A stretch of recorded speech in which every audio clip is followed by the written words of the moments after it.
Hello and welcome. I'm Alec Wilkinson and welcome aboard for episode 3 of Sailing Uncovered, the show that aims to bring you the big names, the future talent and hot topics from the world of sailing. So, did you enjoy the Olympics?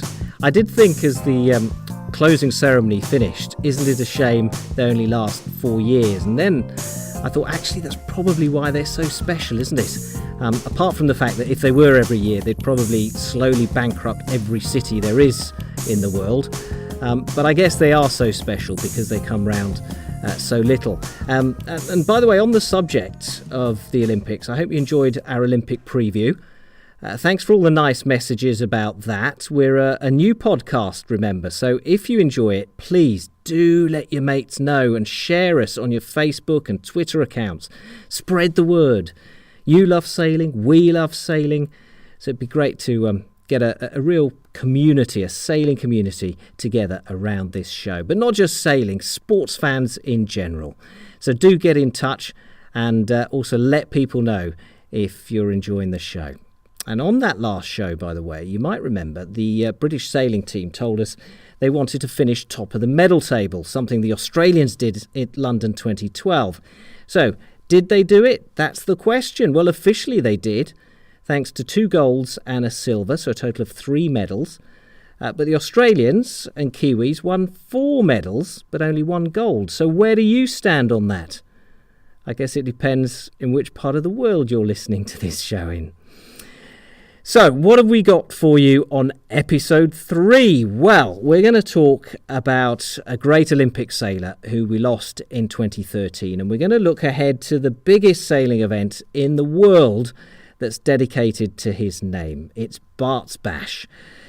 Andrew Simpson, Bart to his friends, died in an accident during training on San Francisco Bay with America's Cup team Artemis. Now, the incident is well documented, so I'm not intending to dwell on the details of what happened. What this show is about is, well, about looking forward, really. In a few minutes, we'll hear from Iain Percy, the man who won a gold and silver medal with Bart in the star class in London and Beijing, and he has some pretty strong views on how the sailing community really needs to pull its finger out and wise up when it comes to safety. But first, his brother Richard, who's CEO of the Andrew Simpson Sailing Foundation charity. Richard Percy, welcome to the show. A bit of a family affair, isn't it? First of all, just explain your connection with Andrew Simpson and how you and Iain decided to set up the foundation. Yeah, as you say, a bit of a family affair, but I guess that's because obviously I knew Andrew, or Bart as I call him, all my life really, since we were kids anyway. Since he started sailing in Optimus, he was sort of between the ages of myself and my brother. So obviously the tragic accident affected me greatly. So, but on the other front, I actually also worked within the sailing industry anyway. And when the accident happened, I just said to my brother Ben and Leah, Bart's wife, let me know if there's anything I can do to help. And consequently, here I am today, pushing the charity forwards in Bart's name. And you mentioned Ben, Sir Ben Ainsley. He's, along with your brother Iain, is central to setting this up. Yeah, absolutely. So the 3 names I mentioned there were, Leah, which is Bart's wife, my brother, and Ben. They just felt obviously wanted to do something in Bart's name and give him a legacy. So they set up the charity back in July 2013, and it's been going from strength to strength from that point. And I guess the main concept behind the foundation is to help kids through the sport of sailing. Absolutely. I mean, Bart was a passionate believer in that. In fact, when I first started working here at the foundation, although I knew Bart very well, I sat down with each trustee and discussed, what they thought would be the greatest legacy for Bart. And the message that came out so strongly was that he was the sort of person who spoke to everybody and inspired so many people. And and he was a passionate believer in making sure everyone had the opportunity to sail because he just knew the power of sailing.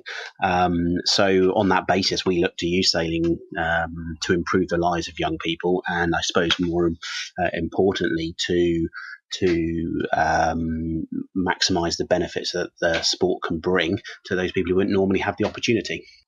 And you couldn't be in a better place as far as your office is concerned. We're speaking to you in your office right now, and you're really at the hub of British sailing at the moment. I think it's fair to say that. Yeah, I'm at the National Sailing Academy here in Portland, the home of the 2012 Sailing Olympics.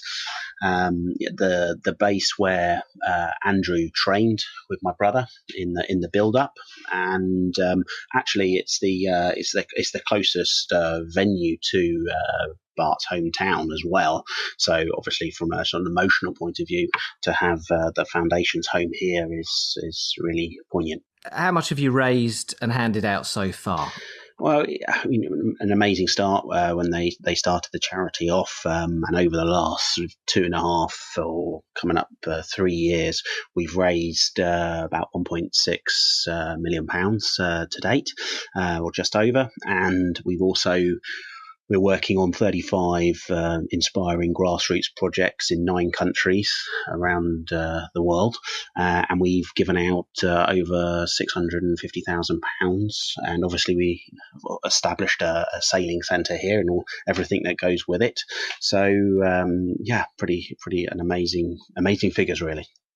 And I think it's important to say that you're helping people all around the world.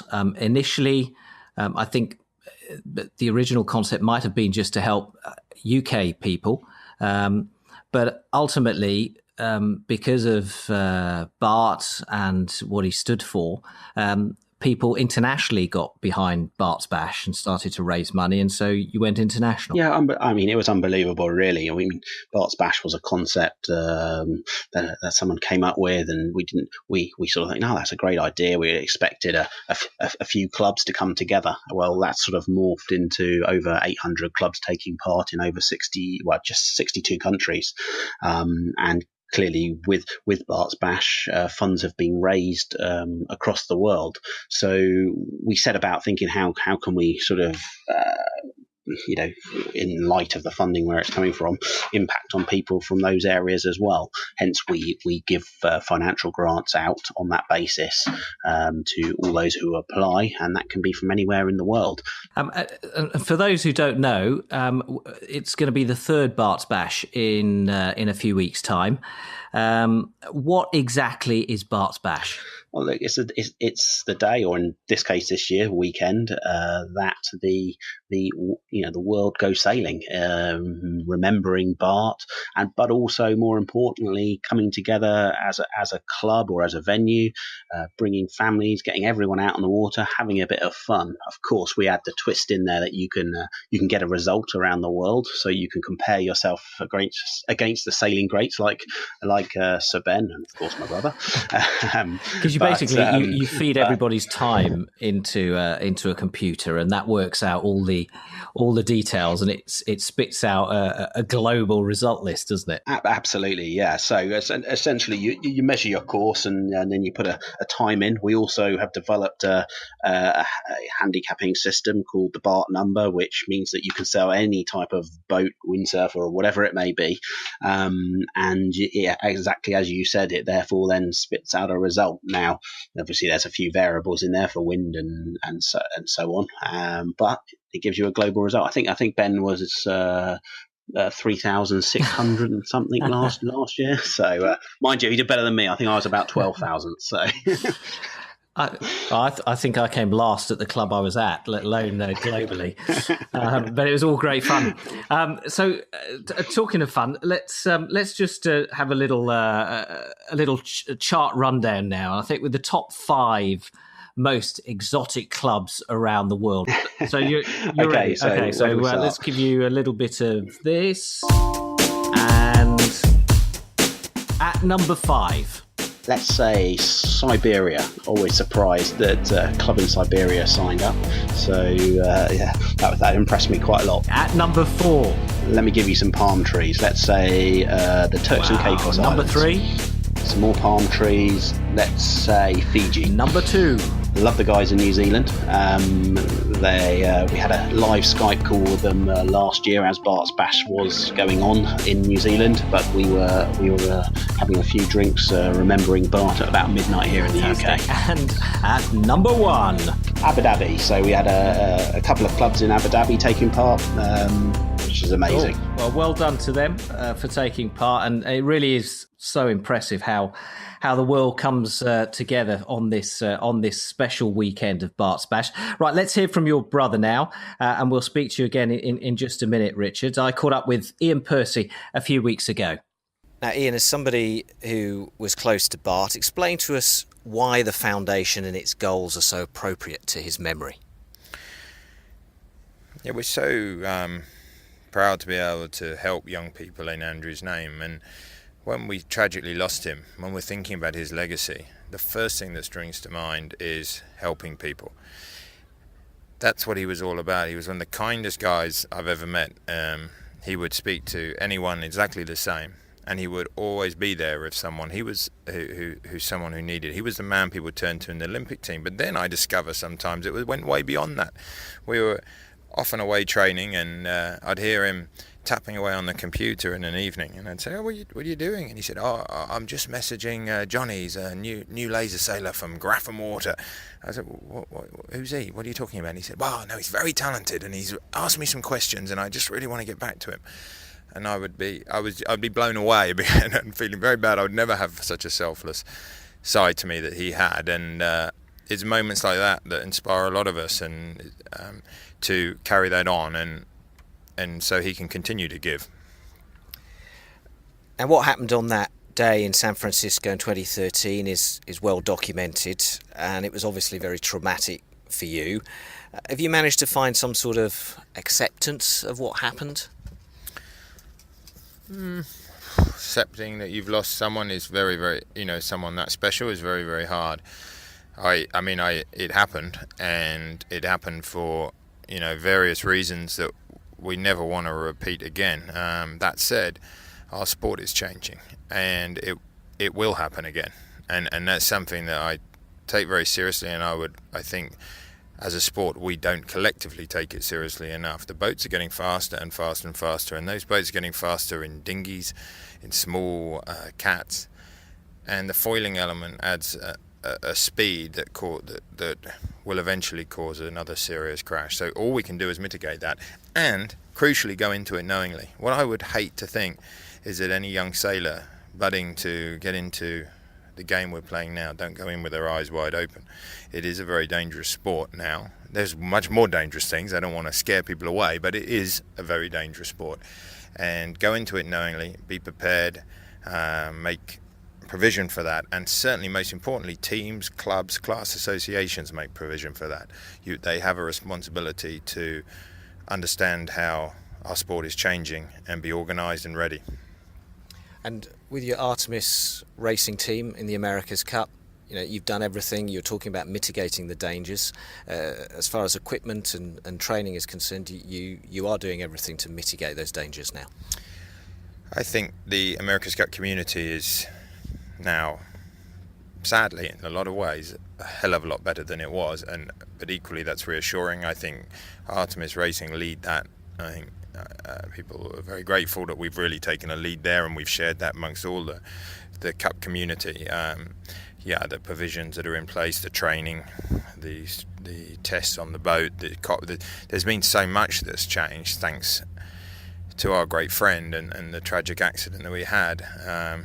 But as I said, I think it's not really the America's Cup community that is the area now that needs attention. It's these other classes that don't necessarily have the resource or the expertise, and maybe aren't quite aware enough of the dangers. So we as a team, and me as Bart's friend, want to spread that word as much as we can as well. And I wonder what the classes and event organisers can actually do. As you said, there is a limit to funds, isn't there?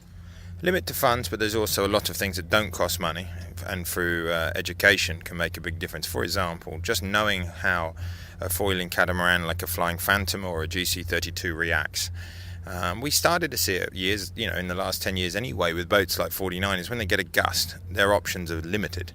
They've got to turn down hard, and there's responsibility on both sides. There's responsibility on the drivers of the boats, the helmsmen, and their crew to be vigilant. And when there isn't a choice between winning a race at the risk of a rib, a swimmer, one of their crew members, or just saying, I'll have a go at that guy when I get back ashore, I'll put the 2 hulls in, I'll sit this one out, and I won't hurt anyone, they have to make the right choice. And there's a responsibility on rescue boat drivers to understand the boats that are coming and realise that a boat coming at them at 30 knots hasn't got a whole lot of options. So don't just think they're not aiming at me now. Think, where could they be aiming in 5 seconds' time? Education, equipment. Teams like Crewsaver and other companies are really now starting, with our help, to embrace modern equipment for sailing, incorporating body armour and spare airs, and ways of having breathing apparatus if you're trapped. So the equipment can move on, not hugely expensive at all, and education. And I think that gets you a lot of the way there. Of course, if you are sailing a really dangerous boat, I think the next step needs to be done. There's a responsibility to have paramedics and divers, but that is, as you say, where the costs ramp up. 3 years on, how are Bart's family doing, and the 2 boys? Well, the boys are doing amazingly, and they've got good genes there. From his amazing wife Leah too, and they they're happy young boys who still remember their amazing dad and are very proud of him, but they're doing well in their life. Of course, it's maybe harder for the adults who are close to him, particularly his wife Leah, and who and he's really good friends like myself and Ben. We knew him and probably miss him more in some ways, but testimony to Leah, her family, and Bart's family, how well the boys are doing. Okay, so Bart's Bash, give us your leader's speech, your call to arms for those wanting to take part. Well, Bart's Bash is just such an amazing competition. It is the biggest sailing competition ever. It's happening every year. It is an opportunity to celebrate Bart, sure, but there's been 45,000 people have done that, and however friendly he was, he didn't know every single one of them. So why do they all go? They go because it's an amazingly fun day out, and it's a way to connect 65 countries and all these people who enjoy sailing and new people to it, and end up actually having this connection, which is a competition too, but more than anything else, it's a celebration of the fact that there's that many people worldwide that like sailing, and it's just really worked. It's turned into clubs' fun day, their barbecue day, their fundraising raffles for the foundation. Other clubs have taken it as an opportunity to try sailing, and they've invited their friends down, and they've opened their clubs without membership for that day. So for many reasons, it's become the hub of a way to celebrate sailing as much as to celebrate Bart. I mean, this year, the reason it's really important is because we're trying to raise awareness through the Bart's Bash for the Paralympic sailing, because the Bart's Bash this year is on the last day of the Paralympic Games. And I personally, and I know Bart agreed with this, feel that Paralympic sailing was a fantastic marriage. It worked. It works so well as a Paralympic sport, because we all know what it's like in light winds, in a laser, or in any wind in steering a keelboat. Physical disability doesn't stop you from being the very, very best. So there was no compromise to the sporting concept of it at all. It was I want to raise awareness for that this year. Bart's Bash it's on the 17th and the 18th of September, that last weekend of the Paralympic Games. Every club, certainly in the UK and many clubs worldwide, have an event maker. So those event makers will be knocking on your door to sign up. So I encourage everyone to get up and race Ben Ainsley again like you did the last couple of years. Richard, Ian talking there about, getting newcomers into sailing through Bart's Bash, and that is an important element, isn't it? I mean, I know last year I turned up with a mate of mine who'd never sailed before. We were absolutely atrocious, but we had really great fun, and that's an element of Bart's Bash that's important too. Friends, family, we're just saying, look, sailing's amazing. Let's get everyone out in the water and give them a bit of a taster. Bart was a huge family man, and I know many of his friends who'd never tried sailing before have come down to the centre during Bart's Bash and thought, wow, actually this is a pretty cool sport. So anyone and everyone, get them down to the club. It's not just about racing. That can put a few people off. It's about having fun at the club, a fun day, and of course, don't forget, this year we're raising funds for parasailing worldwide. Tell me more about that. That's right, yeah. So it's over the 17th, 18th of September, Bart's Bash this year. And Ben and my brother, came together on the basis that, sailing is being dropped from the Olympics post Rio, which all of us feel is a huge tragedy in a sense that because sailing is probably one of the most inclusive sports you can actually get. So on that basis, we as a group thought it would be good to raise funds for grassroots projects or grassroots disabled sailing projects worldwide during this year's Bart's Bash. So on the 1st of October this year, we'll be launching a round of grants, which will be specifically aimed at those grassroots projects. How to raise money if you want to be involved? How do you do it? Pretty simple. You can either, once you sign up to a Just Giving page, which is an automated process, and you can raise funds that way. Or on the day, any donations will be greatly received. There'll be plenty of people who'd like to take part who don't have a boat. So how does it work with the sailing clubs? I think you got to consider this as an open day for our sailing club. So you got to encourage the newcomers to come down. We want to always grow the participation of our sport, and that's one of the main drivers behind this event as well. So get down to there. We have events, for example, Bart's Boy Race, which is just using the club's equipment to go out and have a bit of a sail with a member, just to give you a taster, or jump on as a crew. Richard, you've mentioned a lot of the international work that the foundation has done. So let's just cross now to Rob Holden, who's received some of the money that you've raised with the Sailing Foundation, some of the grants. And Rob's based in South Africa. And Rob, well, good evening to you, first of all. Good evening, and good to chat to you. Yeah, you're actually in Cyprus tonight, aren't you? So I know there's a bit of background noise, and you're in your hotel, and it's quite late. So I think what we can hear are sort of Mediterranean cicadas in the background, which makes it sound very exotic. But we appreciate you joining us. So tell us about the club in South Africa that you're with, and how you've helped develop it. Yeah, so we are based in Mossel Bay Yacht and Boat Club, which is in a town called Mossel Bay, sort of halfway between Port Elizabeth and Cape Town on the south coast of South Africa. And we operate a sailing centre called Garden Route Sailing, which is really trying to introduce sailing to as many people as possible. And how did your association with the foundation come about? Through World Sailing, I got to know Richard Percy, and from that we discussed various projects that I was involved in already and how we could possibly expand them. And he thought it was a good idea for the Andrew Simpson Foundation to get involved. For those who don't necessarily know the geography of South Africa very well, tell us a little bit more about where you're based.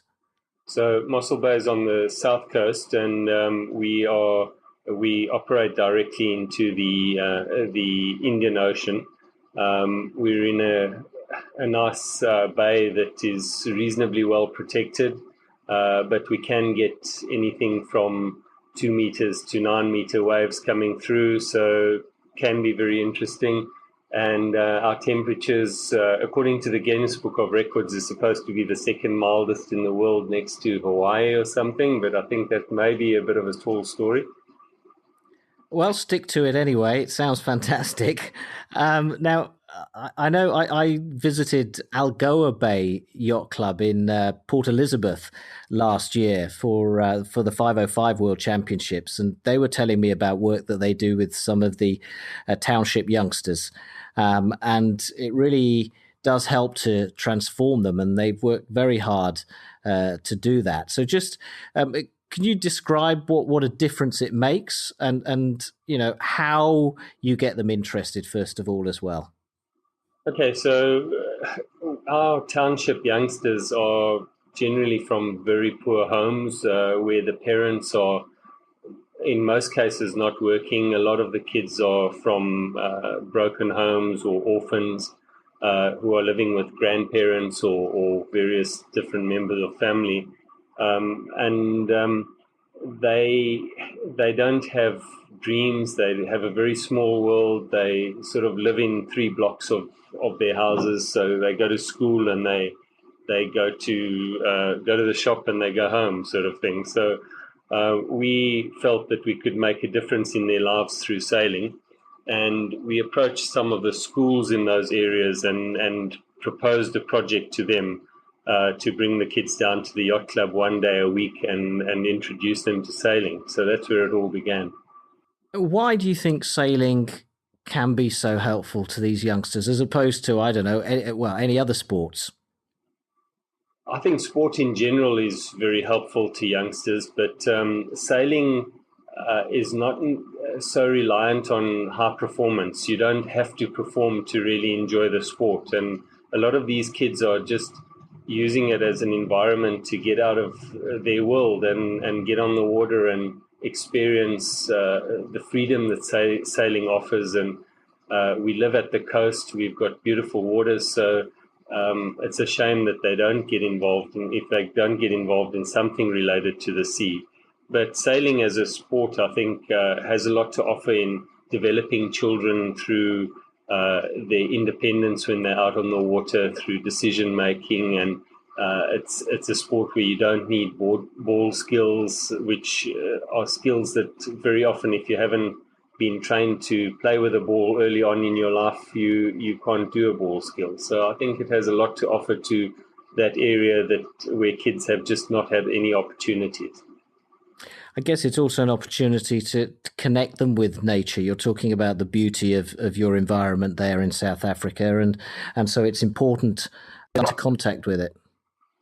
Yes, the environment's amazing. We teach them a lot about the sea, and when we're sailing there's always dolphins and seals and whales around the place. So it's something that they need to understand, and they need to realize the relevance of it, and realize that they need to protect it and look after it. So there's a lot of life skills and deeper things we try and teach them through sailing.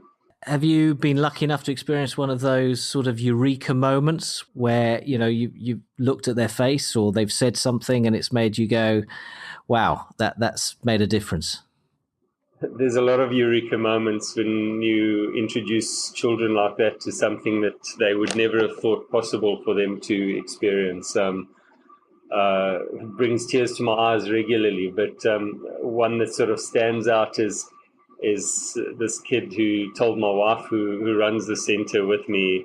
He said, yeah, we used to only come down to the beach on Christmas Day, and now you've made every Thursday Christmas Day for us. So great, fantastic line, yeah. And that's a great story for anyone wanting to take part in Bart's Bash this September. And I guess there'll be sailing clubs in South Africa taking part as well. Yes, we've managed to encourage quite a few sailing clubs to take part, and it's a great cause. But besides that, it's just a good opportunity for people to get on the water for the fun of sailing, as opposed to for the reasons of being serious about racing.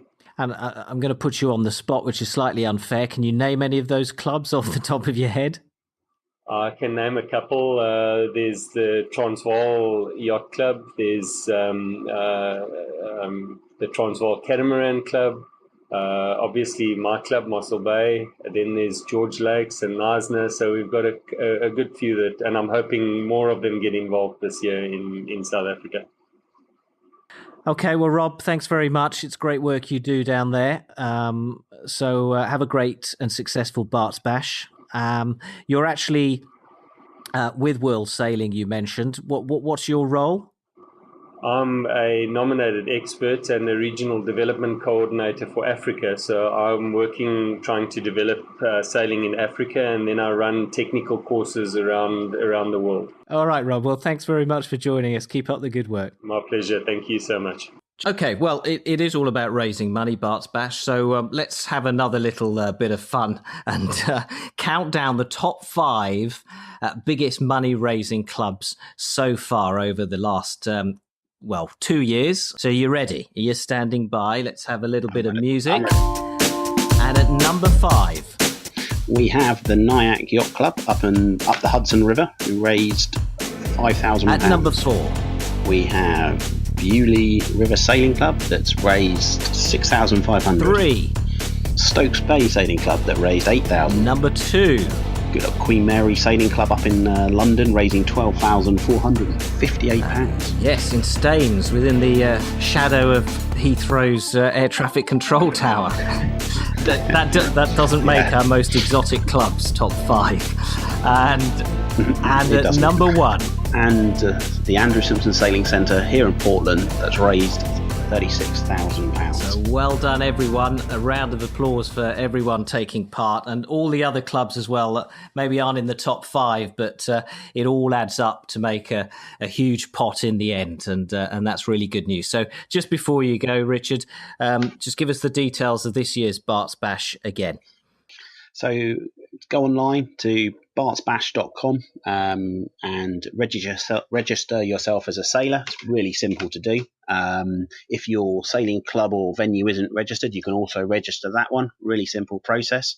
Get on down to the club, 17th, 18th of September. Take part in the Bart's Bash race, or just have a great day on the water with family and friends. And obviously, donations are hugely welcome to support disabled sailing globally. Great. Best of luck, everyone. Best of luck to you guys organising it all. Good luck with that. And we'll speak to you again in a month's time and find out how much you raised. Absolutely. No problems. And that's it for this month's Sailing Uncovered. Hope you've enjoyed it. Hope you felt inspired to go out to your local sailing club and take part in Bart's Bash and raise some money for really good causes. Next month, we'll be back with more big names from the world of sailing. In the meantime, stay in touch with us. On Twitter, we are @Sailing Show, or just search for Sailing Uncovered.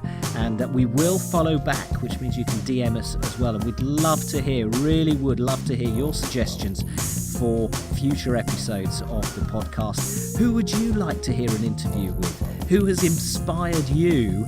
And who do you want to know more about? But for now, from me, Alec Wilkinson, thanks for listening and fair winds.